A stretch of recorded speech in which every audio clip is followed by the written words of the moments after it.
आइए जानते हैं आज की कुछ अंतर्राष्ट्रीय खबरें। पहले एक नजर हेडलाइंस पर। कांग्रेस नेता अहमद पटेल का निधन, कोरोना संक्रमण के बाद अस्पताल में थे भर्ती। आज तमिलनाडु और पुडुचेरी के तट से टकराएगा चक्रवाती तूफान निवार, कई फ्लाइट्स कैंसिल, सार्वजनिक छुट्टी। लव जिहाद मामले के बीच जबरन धर्मांतरण को रोकने के लिए अध्यादेश को यूपी सरकार की मंजूरी। तेलंगाना बीजेपी चीफ ने कहा, हैदराबाद में रोहिंग्या और पाकिस्तानी समर्थकों के खिलाफ करेंगे सर्जिकल स्ट्राइक। किसान मार्च में दिल्ली कूच से पहले ही हरियाणा में अनेक किसान नेता गिरफ्तार, 2 दिन सील रहेगी सीमाएं। पाकिस्तान में बलात्कारियों की खैर नहीं, रासायनिक तरीके से नपुंसक बनाने वाले कानून को इमरान खान की मंजूरी। तारिक फतेह ने किया पाकिस्तानी साजिश का पर्दाफाश, कहा राजद्रोह के जरिए देना चाहते हैं फांसी।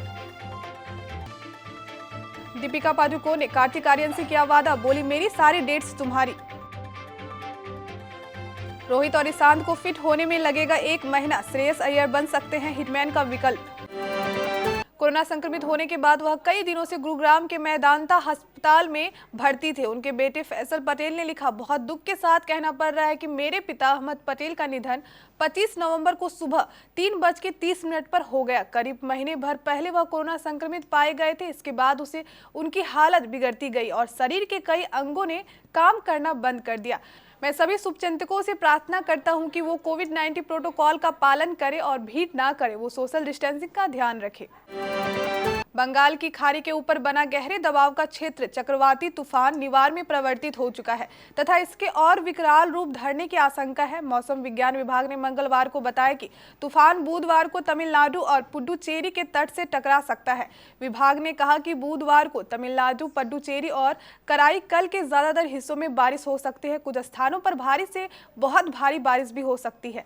अधिकारियों ने बताया कि यहाँ चेम्बरम बक्कम समेत कई जलाशयों पर लगातार निगरानी रखी जा रही है और निचले स्थानों पर रहने वाले लोगों को सुरक्षित जगह पर ले जाया जा रहा है। बंगाल की खाड़ी के दक्षिण पश्चिमी हिस्से के ऊपर निर्मित हुआ गहरे दबाव का क्षेत्र पश्चिम उत्तर की ओर बढ़ा और चक्रवाती तूफान निवार में तब्दील हो गया है। उत्तर प्रदेश में लव जिहाद पर सीएम योगी आदित्यनाथ की चेतावनी के बाद राज्य सरकार ने अब जबरन धर्म परिवर्तन की जांच करने के अध्यादेश को मंजूरी दे दी है। बता दें कि सीएम योगी के बाद सरकारी महकमा लव जिहाद पर कड़ा कानून का मसौदा तैयार करने में जुट गया था। उत्तर प्रदेश कैबिनेट में आज गैर कानूनी धर्मांतरण विधेयक को मंजूरी दे दी। सरकार का कहना है कि इस कानून का मकसद महिलाओं को सुरक्षा देना है। भारतीय जनता पार्टी तेलंगाना के प्रेसिडेंट और सांसद बांदी संजय ने मंगलवार को यह कहकर विवाद खड़ा कर दिया कि यदि उनकी पार्टी 1 दिसंबर को होने जा रहे चुनाव के बाद ग्रेटर हैदराबाद म्यूनिसिपल कॉर्पोरेशन में सत्ता में आती है तो मुस्लिम बहुल पुराने हैदराबाद शहर में करीमनगर संसदीय क्षेत्र का प्रतिनिधित्व करने वाले संजय ने मंगलवार दोपहर हबसी गुड्डा की एक चुनावी सभा में भाषण देते हुए यह बयान दिया। हैदराबाद के पुराने शहर में बड़ी संख्या में रोहिंग्या और पाकिस्तानी समर्थक तत्वों की मौजूदगी और इशारा करते हुए बीजेपी के प्रदेश अध्यक्ष ने आरोप लगाया कि ऑल इंडिया मजलिस ए इत्तेहादुल मुस्लिमीन इन्हीं के वोट से अधिकृत सीटें जीत रही है।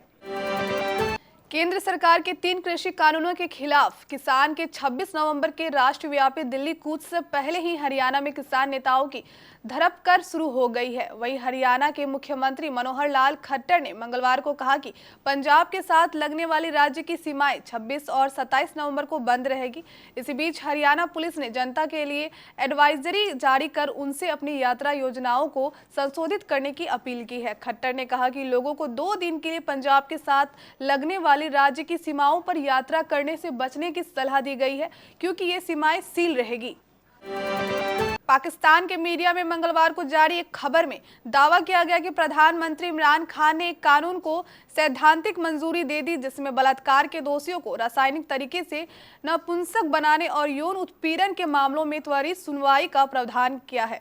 जियो टीवी की खबर के अनुसार संघीय कैबिनेट की बैठक में यह फैसला लिया गया जिसमें कानून मंत्रालय ने बलात्कार रोधी अध्यादेश का मसौदा प्रस्तुत किया। हालांकि इस बारे में कोई आधिकारिक घोषणा नहीं की गई है। खबर के अनुसार मसौदे में पुलिस व्यवस्था में महिलाओं की भूमिका बढ़ाना, बलात्कार के मामलों में तेजी से सुनवाई करना और गवाहों का संरक्षण शामिल है।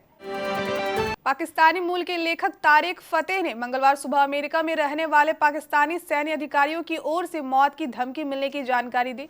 उन्होंने इस सनसनीखेज जानकारी को अपने ट्विटर हैंडल पर पोस्ट की। उन्होंने बताया, अमेरिका में रहने वाले ये रिटायर्ड पाकिस्तानी सैन्य अधिकारी मुझ पर राजद्रोह का आरोप लगाना चाहता है और फांसी देना चाहते हैं। पिछले माह तारिक फतेह ने फ्रांस में हुए आतंकी हमले की निंदा की थी। इस क्रम में उन्होंने पाकिस्तान के प्रधानमंत्री इमरान खान पर भी हमला बोला। इस्लामी अतिवाद का विरोध करने वाले तारिक फतेह एक उदारवादी इस्लाम के पक्ष को बढ़ावा देने के लिए मशहूर है। वे दक्षिण एशिया और विशेष रूप के कट्टरपंथी भारतीय और पाकिस्तान मुसलमानों की अलगाववादी संस्कृति के खिलाफ है। इसके अलावा वे बलूचिस्तान में मानवाधिकारी हनन और पाकिस्तान द्वारा वहां के लोगों के शोषण के मुद्दों को उठाते हैं और इस पर बोलते हैं और लिखते हैं। बॉलीवुड एक्टर कार्तिक आर्यन ने हाल ही में अपना जन्मदिन सेलिब्रेट किया है। इस मौके पर दीपिका पादुकोण ने उन्हें खास अंदाज में विश किया। कार्तिक आर्यन के 30वें जन्मदिन पर दीपिका ने उन्हें बर्थडे विश करते हुए लिखा, हैप्पी बर्थडे, शायद हम इस साल एक मजेदार फिल्म साइन करें। मालूम हो कि इससे पहले कार्तिक आर्यन ने दीपिका के साथ काम करने की इच्छा जताई थी। दीपिका के इस कमेंट पर कार्तिक आर्यन ने लिखा, आप डेट्स तैयार रखो, फन और फिल्म मैं ला रहा हूँ। इस पर दीपिका ने इंस्टा स्टोरी पर लिखा, सर मेरे डेट्स आपके।